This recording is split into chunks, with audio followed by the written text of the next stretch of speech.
How about Alvin and Billy Bonds? What they got in common? Alvin and Billy Bonds. Too late. Time's out. I'm They're off. double testimonials. You reckon you can do that? Nah.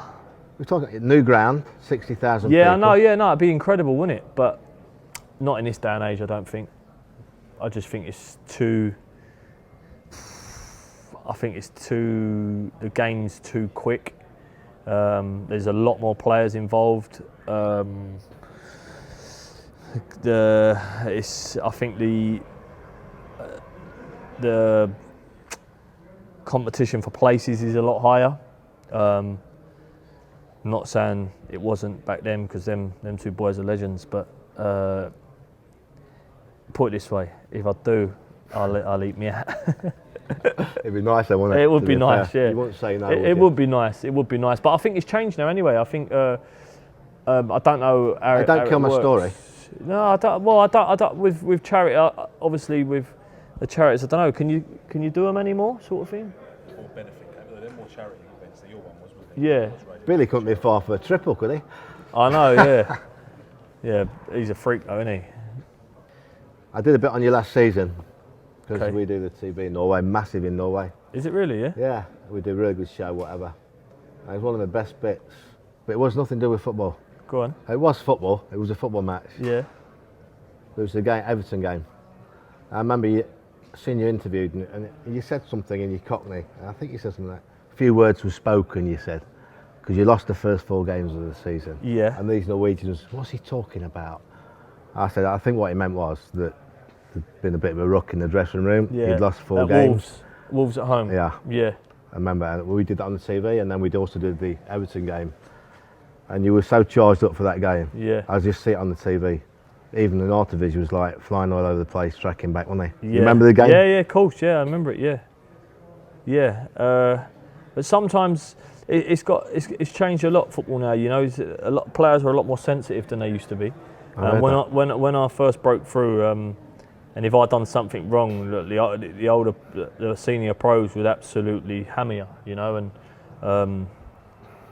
and that's how I've always thought football should be. But sometimes now you got to change your approach. But that particular one where for me it was a time where home truths needed to be told to individuals and to players, and because at the end of the day the players get paid a lot of money, and if they're not doing what they're supposed to be doing for their salary, then they need to be told, and that was one of the times. Yeah, I mean, it seems a bit sad that some players can't take being... Yeah, I just think because there's so many, like, obviously...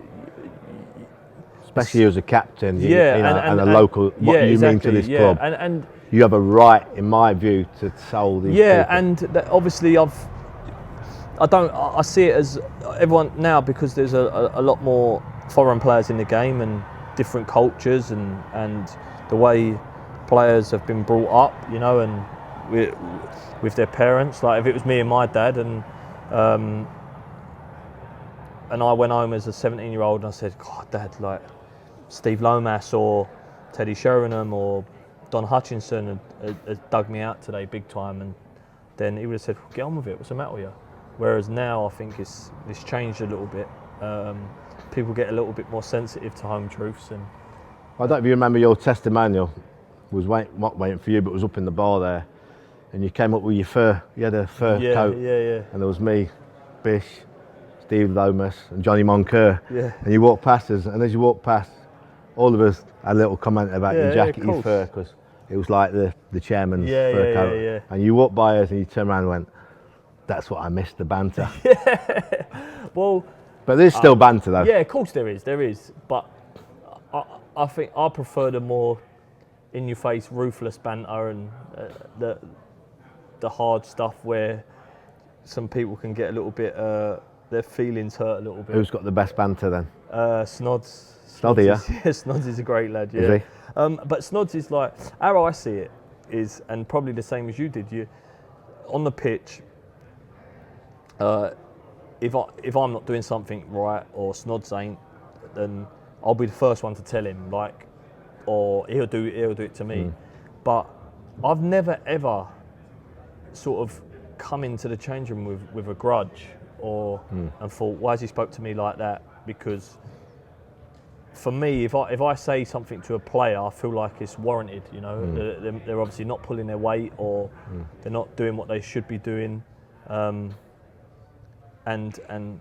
but we're really good mates, and he makes me laugh, and that's how I see it. You know, I say you gain respect, and even with Marco, a lot of stuff's been said with Marco, and he will tell you now. He'll sit here now and tell you that there was times where I dug him out individually in front of the players, and he said stuff back. And the next day, I know people say it back, but he come in and we were still good friends, you know. And he took it on the chin, and he knew that he was wrong, and he rang me before he left and said thank you for always being honest and truthful with me, and that's for me, that was because when you've had managers before that are not truthful with you and they lie to you, and Who was that then?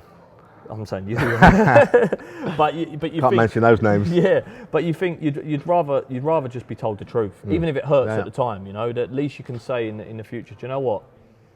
He might not have played me or might not fancy me, but at least he told me the truth, and that was the main thing.